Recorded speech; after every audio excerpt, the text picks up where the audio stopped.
great. I am super excited to be here.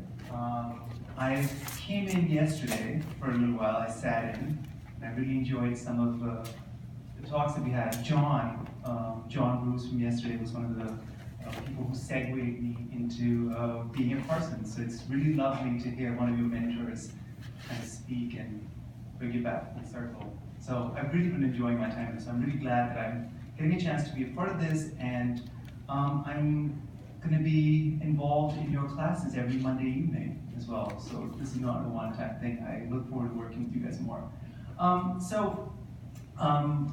I know it's towards the end of a two-day, kind of intense weekend. So I want to keep it light. I want to try to keep it interactive and keep it informal. I'm like she said, I've just gotten back 3 days ago, so I think my heart and my mind is still in Pakistan. My feet seem like they're in New York, and there's a difference.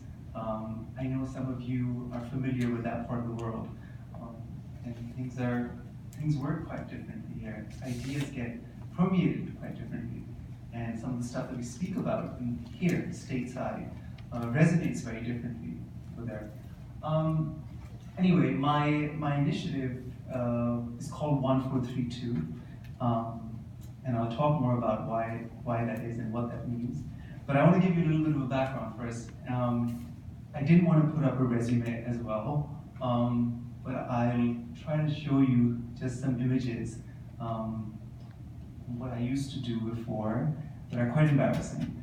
So please feel free to laugh and make fun of me, because I think it's quite ridiculous. So before I start, this is what I used to do. I started a menswear company straight out of school, straight out of college. And I did that for about 12 years before I came back to New York. I started in Pakistan as a menswear label. Just like many of the students that I teach at Parsons, they've got an aspiration to be fashion designers, and more than fashion designers, the lifestyle that comes along with it, right? It's quite enchanting. This is me. Somehow I never had most clothes on every time photographers photographed me. It was a running joke in the country. He advertises clothes without wearing them. It's like I said, quite ridiculous. This is me expanding our entrepreneurial endeavors and getting press about it, drinking the self-generated Kool-Aid. This is me when I had a little bit more hair and more ego.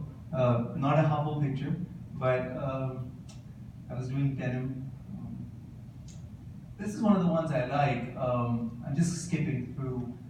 When I was starting out and I had no funds to publicize my stuff, this is before social media, so I didn't have money for a show. So I would come up with different disruptive ways to get the message out. And one time, I wrote an English punk rock song in Pakistan and created a fictional band. That's me with the band, but they're just models, they're not real characters. We didn't tell anybody about it, but the song became quite famous. And at that time, MTV had a franchise in Pakistan, and then we won an MTV award for Best Song that year. But no one knew who sang that song until I went up on stage to collect them. That's how they realized what was going on. So crazy times, right?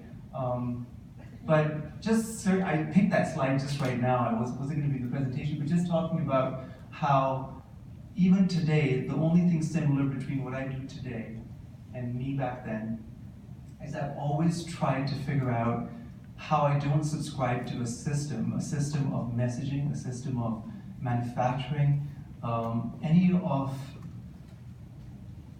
any such system which seems very corporate and which is very hierarchical. I've always tried to go around it or disrupt it or jump it, because it didn't make sense to me climbing that ladder for some reason. And I'll tell you where that comes from as well. So that was one. So it gets worse.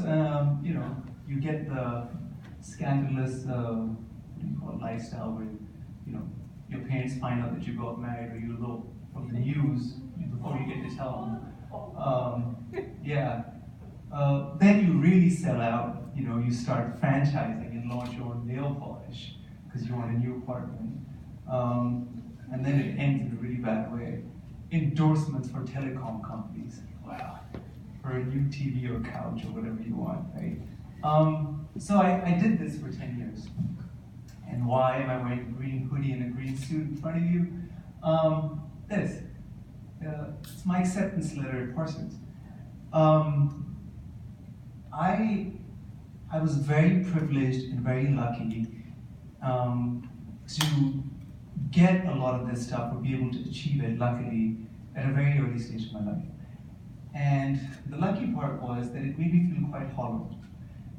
And this sounds like a very cliche narrative, but it did. I'm not gonna lie to you. I loved what I was doing in terms of being a designer, but as I scaled and as there was this obsession to grow my initiative, which was totally self-serving, it was self-fulfilling. I see my name when I wear this. I'm wearing underwear with my name on it. It made me feel really hollow. It did. And it got old, and I got a glimpse of what I would be like, or what my life would be like for the next 30 years. And it just didn't feel right. I didn't know what was wrong with it, or I didn't speak about it. I didn't articulate it the way I'm doing with you guys right now, but it felt that way. So I applied to Parsons for a master's. I was the first South Asian, or Middle Eastern, actually I think I was the first brown kid to come to Parsons master's fashion design. And that's how and as soon as I graduated from master's, it totally changed my perspective, and I was recruited to teach, and I stayed back. So that brings me, I'm going to fast forward to this. The thing that I want to talk about, we've spoken about entrepreneurship for the past 2 days, and what I want to start out by saying is, and this came from Parsons, is entrepreneurial ability starts from such a strong place of privilege. And I always start with acknowledging that, the privilege, right? The privilege of being in a family type where dinner table conversations were about textiles and deals, right? That is my privilege, and I have to acknowledge it. I was raised in a home where my parents were running textile companies, and my entrepreneurial ability to be 21 and say, hey, I will take that risk, and I will not be fearful of it. It's a total place of privilege, and I think enough people don't acknowledge it when they talk about their achievements. That doesn't mean to say that it's guarded and it can't be transcended, but we have to acknowledge that, right? Our ability to risk it and live in a place where, and I think social entrepreneurship a lot of times can also sometimes be privileged, and people just need to acknowledge it, because once they do, I just think it's more inviting for the people who work with us, rather than saying, hey, I did this great thing, and it just came out of nowhere. My achievements were a total result of the privilege of the household that I was born in. So here's me acknowledging it, starting out. Coming back, how I ended up doing what I do now, which is 1432. The story starts when I graduated at Parsons, and I was thinking, okay, what now? Do I want to go back to menswear? I have this insight about who I am and what I was doing, and it was whole. While I was here, I started looking at Pakistan very differently than all the years I was there. So when I was there, everybody said, you're an ABCD. ABCD is an acronym in Pakistan that they call people who are fair-skinned and who speak English with an American accent. It stands for American-born confused Desi. Desi means local, somebody from the homeland. And anytime you see somebody who's very exposed to Western society or music or anything, you say, you're such an ABCD, right? Stop trying to be an ABCD. My first label was called an ABCD because I was like, let me take ownership of that. But the part about ABCD was that it became home to me to run a menswear label and say, yeah, I'm different and I'm not like you, and I'm more fair-skinned than most Pakistani, even though I'm fully Pakistani, by the way, both my parents are. And I honed that in, but I didn't understand what that really meant until I came here. It was when I was here and I looked back at Pakistan, I was like, actually, these kind of identity politics are quite problematic sometimes. And they isolate a narrative, and they also make identity very one-dimensional. And that's something that we see happening globally, right? We associate cultures and countries with a very one-dimensional singular identity. So that's where it started. That's where 1432 started. So instead of A, B, C, D, I was like, I'm going to do 1, 4, 3, 2. And 1, 4, 3, 2 was a design philosophy or system, which basically inspires us not looking at things in a very linear, one-dimensional way. It's about saying, well, life and projects and systems are not 1, 2, 3, 4. They're 1, 4, 3, 2. It's about fostering a critical engagement with whatever we interact with. Design systems, manufacturing models, global sourcing models, or just thinking, right? And obviously the first system that I had a problem with is the one that I grew up with in my household. I wanted to question that first. And I thought that all the my father rode the wave of textile garment export manufacturing in Pakistan in the 80s. I would love, I mean, not today, but to talk to you about what we see happening in Bangladesh and Pakistan. There's a lot of history there that I think we need to understand when we start approaching the global apparel system and how these things move around. But the first thing I saw that was very problematic is that all conversations that I was a part of when we talk about sourcing or craft or manufacturing, they were either initiated from a very top-down Western market-facing perspective, which was example, oh, you bad South Asian people, you're not doing well with the human rights, you're treating people really badly, and it was very, very simplified. It was very simplified. There was a lot of context that was missing. And I'm not trying to put the blame on one end of the spectrum, but I think it was an oversimplified way, and that's why it hasn't gotten better. That's why we have issues like the Rana Plaza, and we keep hearing stories of things happening in factories where labor conditions stay the way they are. So I wanted to talk about that. I want to be like, well, there's something really wrong here because things are not getting better, and every year there's a story about this stuff. And the reason I felt comfortable talking about it is because I was also interacting with my father or my mother who were in this industry as manufacturers, right? So I had the manufacturer perspective, and I also being a designer or a brand, somebody who's going to place orders or get manufacturing done, I suppose, or outsource, I had that perspective. So I was like, there's something wrong there. I think where it started was how we perceive value. John touched upon this yesterday, right? How are the systems of value creation that we witnessed around us today? So I'm sure, I think most of you guys are familiar with that. It's very linear, right? So it's pretty simple. There's a material cost, and every doorway that it passes through, a margin is added on top of it, right? By the time it reaches us, the consumers. And I was like, well, if that stays the case, right, the biggest premium that's added on the value is by the gatekeeper, the person or the entity that's sitting in the marketplace. So what I saw in the industry was that when we look at the clothes that we wear and the garments what most of us are wearing, the biggest chunk of money was awarded to the person who created the brand value of it. And we're all okay with that. Somehow that's an acceptable thing, right? And I'm part of the people who do create the brand value because it's the design value. But see, that kind of thinking always gets the smallest denominator passed on to the maker, right? And that's been the system for the longest time when it comes to sourcing products from the developing world.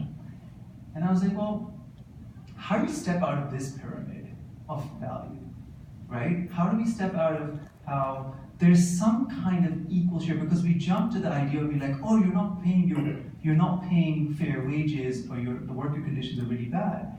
But at the same time, we're still subscribing to the same value system. There are people who've done different things to counter that, right? We've had the buy one, give one model. I encourage you guys to research the critique of that model without going into it deeply, but it's relatively easy to find. I don't think I need to be a hater today.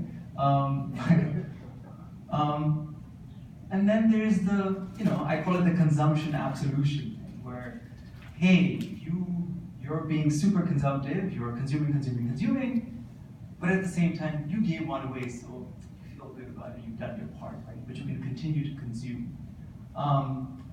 But the funny thing is, which a lot of people are not noticing, is these days, beyond the one-for-one, in this is a model that we're constantly seeing, which is telling you there is transparency, but the real carrot, the real reason why this model is done really well is that on the right side of the page, they're telling you you're paying half.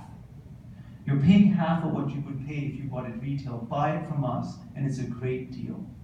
So there's a lot of studies that say that, in fact, yes, the transparency part makes you feel really good, but the real reason why people are really adopting this model is because they're convinced that they're paying half instead of retail price. This is a model that's happening everywhere. It's happening with the furniture industry, it's happening with the fashion industry, it's happening with most industries. The fact that it's directly sold to you and you get a good deal out of it, right? Again, not a lot of transparency in what's happening with same kind of linear kind of structure, right? So 14342, the philosophy of the design system was, how do we do the 50-50? What is the true version of one-for-one? Can we actually produce something where one-for-one actually means dollars and cents, one-for-one, right? How does that work? I didn't know, I've been working on this for 4 years, 2013, yeah, 4 years. Before I go on there, another thing that I wanted to also bring into light is transparency. When we talk about transparency, right? I know, again, just being from the manufacturing side, that traditionally, we live in a place where there's so many certification systems that tell you how something is okay. But I'm going to ask you guys, how many of you guys are familiar with any of these certification systems? You are? Okay, which one? CCS. Okay. Anybody else? GOTS, you're familiar with that? Okay, good. So, I'm familiar with other ones. not this one? Did you create look at? Do I? No. Nope, don't have that one. ISO? Yeah. Everybody knows ISO, right? Well, how many? This is the text. Almost half. Almost half, right? So the point that I'm trying to prove is that we live in a place where our knowledge about where things come from, compared to the food industry, actually, that's a good analogy, right? When you buy food and you see the nutritional value of food, think about how far we've come in the past 15 years even, right? In terms of how much transparency you demand when you buy milk. Even if you go to McDonald's, right? They have to post the calories out there, and compare that to the apparel industry. Apparel industry is way far behind, right? What you know about what the nutritional value of food that is labeled is a lot more than what you know about any of these certification systems. So even if you do know what GOTS is, GOTS, I mean, not to bring it down, but I come from a place where GOTS is a corporate entity that is certifying things which are not really organic. And I hate to break it to you that this is one of the problems that I feel. That these certification systems a lot of times are pieces of paper essentially, or certificates, that get brandished in front of us every time somebody gets caught. But until then, nobody asks for them, nobody really knows them. The two things that we ask for, where's it made, and does it say the word organic, right? We're country specific when we choose products, not factory specific. And that's a problem. Made in Italy, oh, it's definitely gonna be okay. Made in China, I'll ask the question. Made in Bangladesh, gotta be some bad stuff going on there, right? That's the general consensus opinion, right? I think that what I'm trying to make a point is that it's about getting beyond these certification systems in terms of what we ask for. That's a problem. Then, how many of you guys know about this story? Do you guys know about Paul Smith's? Right? So we speak about, I'm sure you guys in the new school have heard about cultural appropriation many times. Everybody talks about where's the line, where do you draw the line. So this helped me start, right? Why did I choose shoes? This sandal is called the Peshawar sandal. Peshawar is a town in Pakistan. This sandal looks exactly like it, and it's been priced at $595, right? And why do I call it the publicity exposure trap? Because time and time again, what happens in manufacturing is, hey, we're, again, at the front end of the market, we're a brand, we're doing you a favor by exposing you. You're Pakistani, nobody knows about you, we're gonna expose your culture. It's good for you. So you're gonna get money out of it, or it's gonna be great for your culture. We're exposing your culture to the bigger global marketplace, right?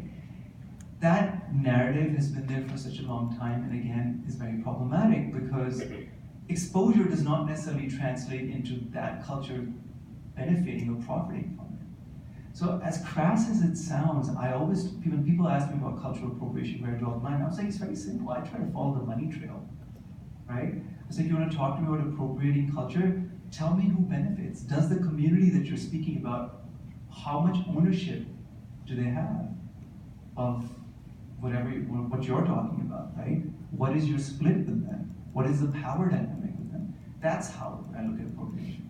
And case in point, this is a clear example of a shoe that's traditionally Pakistani or our part of the world. And it was just because somebody else put their label on it, priced it a lot higher and sold it in the marketplace. It did not benefit the community. It wasn't even made there, right? Does that mean, I always get the question from my design students, does that mean that you can't get inspired from other cultures and you can't use anybody's product? That's not what I'm saying. Again, it comes back to the power dynamic, right? If I had to do a shoe like that, and if I was not from Pakistan, I would actually work with the community and say, okay, how do we, first of all, I'm like, is it okay for you guys to work with me? Do you want to work with me? And what would you like to get out of it? Is me doing this collaboration with you going to increase your ability to sell these shoes more and have agency over it even after our partnership is done, right? Those kind of conversations don't happen. Oh, and they called it the Robert sandal, right? From Peshawar to Robert. So coming back to 1432, I wanted to do something which was circular in terms of its history. So the shoe on the top left is a shoe that's part of the subcontinent. It's in India as well. It's called the juti. And the irony of the shoe is that the word in our language for shoes is juti. That's how you say shoes. But the irony is that juti did not mean just shoes. It meant a specific kind of shoe which has no left or right. You have to wear it and it turns into that shape. It's a slipper. It's hand sewn. And it was worn so abundantly by everybody at that time that it just, the word for shoes just became juti. But the irony is nobody wears it anymore. The craft is almost gone. It's just died on to be worn on weddings. It's a ceremonial shoe. People do wear it, but it's like, there are some people who still abide by it, but it's always thought of being like, oh, you're a bit ethnic-y if you're doing the juti style. And every year, the amount of artisans who make jutis is decreasing because it was a craft. It was a hand-sewn shoe that they just held it in their hand and sew. Which brings me to the other part. A lot of times, when jutis have been exported out of Pakistan, they've always been exported with the guise of, we're exporting a culture, right? We're exporting shoes out of Pakistan that are Pakistani traditional shoes, and who are they exported to? Somebody who wants to dress like a Pakistani, or it's the same thing as somebody going and getting a henna tattoo on their hand, right? And what that does is that craft just stays within that culture, which is good, I guess, but it does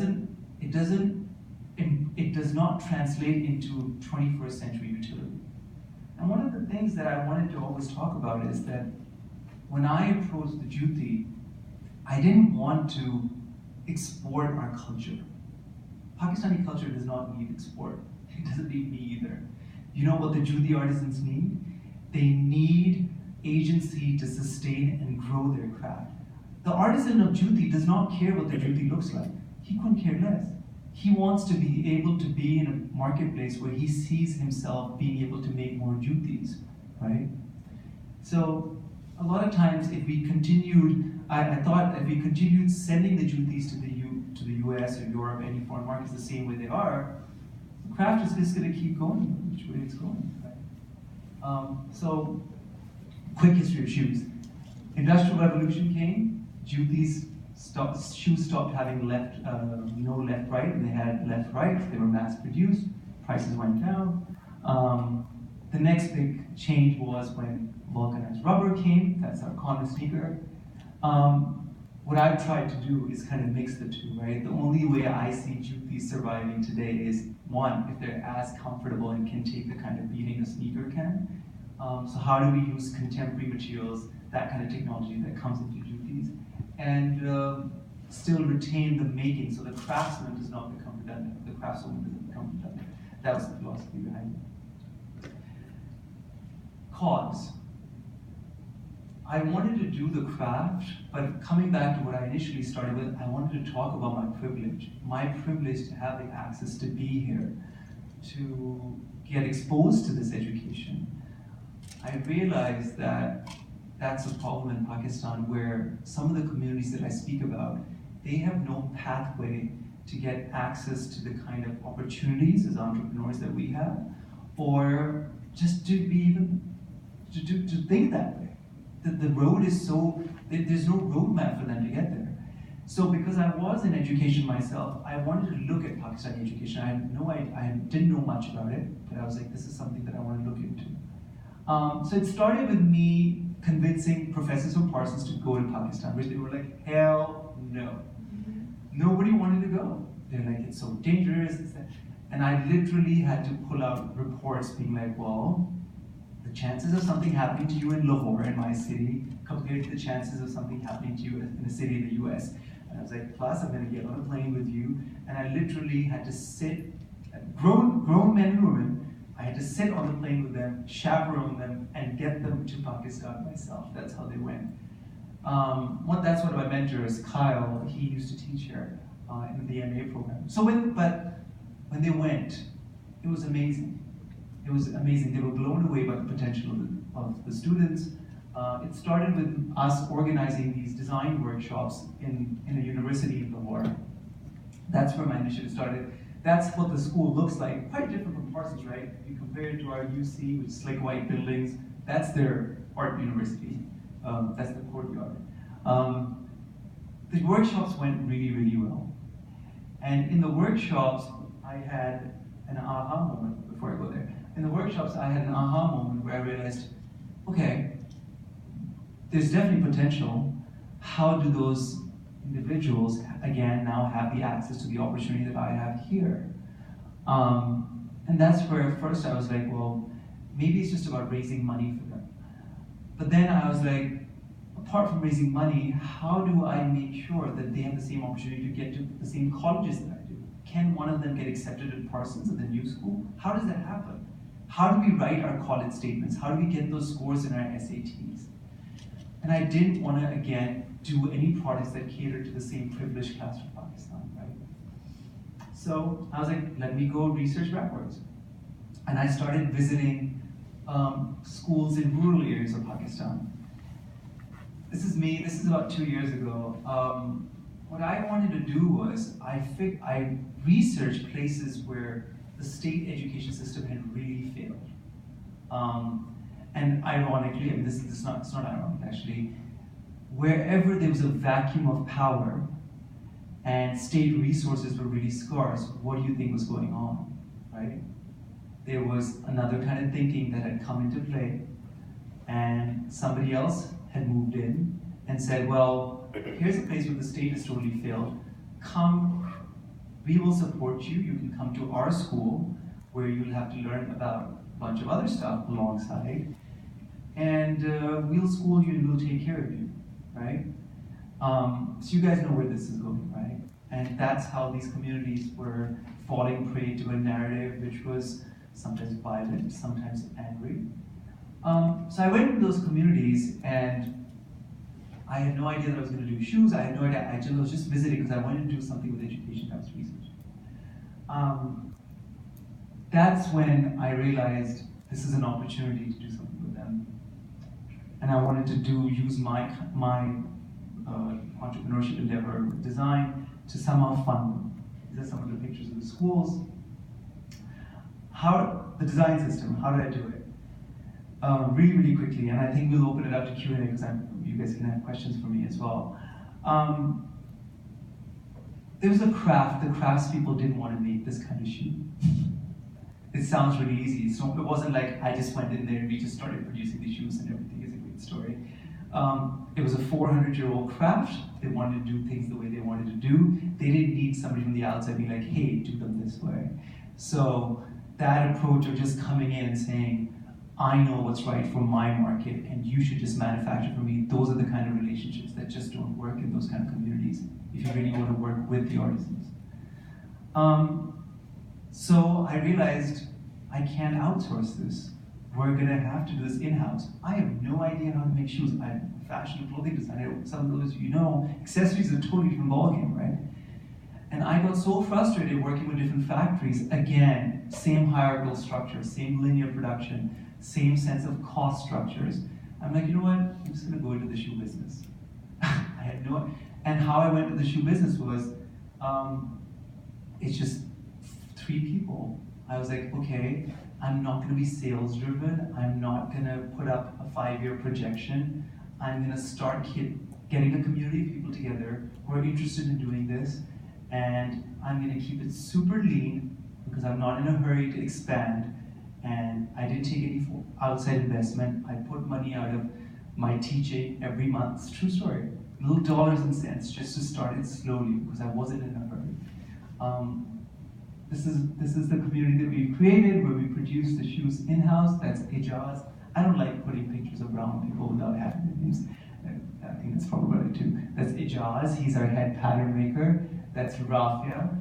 So girls didn't used to make shoes, and I'm like, I think we're going to start something where we have equal representation. So we have half and half.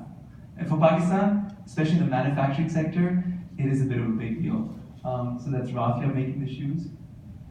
Before I started off, I know everybody thought it. I'm a guy from Pakistan who's talking about manufacturing. Everybody thought about the whole child labor thing, didn't you guys, right? It's something that comes to question, right? We should talk about it in the Q&A because there's lots to say. Again, another one of those things that are always just looked at very, very one-dimensionally. Very quickly, I'll end on this. This is Essen. Essen is 16 years old. Essen came to us one day. I was working, making shoes. Essen came and said, hi, my name is Essen. I need a job. I have a wife who's 15. I just have a kid.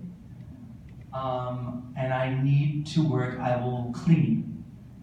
And I need to work. And my father has gone off and married again. There's just me, my wife, my kid. I have 3 siblings. One of them can't walk because he has a problem with his legs. So I'm the only person who has the ability to earn for my mom. I didn't know how to tell him that, listen, we don't employ people under 18. So I told Essen, first of all, I can't hire you as a cleaner. What about school? And Essen looked at me and Essen's like, really? I need to make money today. And I don't want to know about school. So what I did was, I said, okay, Essen, the deal is you gotta go to school and maybe we can do some vocational training. Essen has been on our payroll for a year. Essen learned how to make shoes every day and a private teacher came in and taught him at our workplace. So he studies and he learns a craft. He didn't clean. A year and a half later, Essen now is an actual craftsman. And we can talk about this further, but I pulled up something that happens in Germany, which is really interesting when people graduate from high school and they go into vocational training. Somehow, when the same conversation happens in Pakistan, you don't talk about it the same way. I think if you guys are interested over the semester, I'd love to talk to you guys about what kind of regulation or framework we can start considering to just approach these issues of labor right? But they have to be inclusive. They can't come from this super judgmentally version of what I always think of. Like, oh, people freak out. Right? That's my last slide. And we can do more Q&A. This is how 1432 works. We're totally transparent. 50%, whatever our cost of goods is, the cost of actually making something and getting it to you is shown. On top of that, we work on a 2 markup, so we multiply that by 2, and we split the profits in half. 1432 as a design philosophy, as a system, takes half, and the other half is given away to our cause. And one of the things that I kind of argue about a lot is that people say, why don't you go into Pakistan and pay labor premium wages? And I say, well, one, we do. So we don't go by the minimum wage, we go by the livable wage in Pakistan, which is very easy to find. And then we pay them higher than the livable wage. But the point that I really want to make is that if you go and a couple of companies have done this, my initiative is not to disrupt the labor or the shoemaking industry in Pakistan. If I go and pay 3 times, let's say, because I can, maybe, or I can't. If I go pay a labor 3 times what the shoemaking rate in Pakistan is, what do you think happens to the rest of the industry? Right? 1432 is meant to revive a craft and revigorate the local shoemaking industry, not shut that down because I've disrupted the pay scale. I want to slowly, incrementally increase the value and the rate of making shoes in Pakistan. So the way we encounter the problem is we make sure the craftsman is paid higher than any other craftsman in Pakistan, higher than the livable wage, and then we give them a percentage of the profits. Let them be profit sharers from what your total revenue price is. So if you charge a premium on design, they share that premium with you.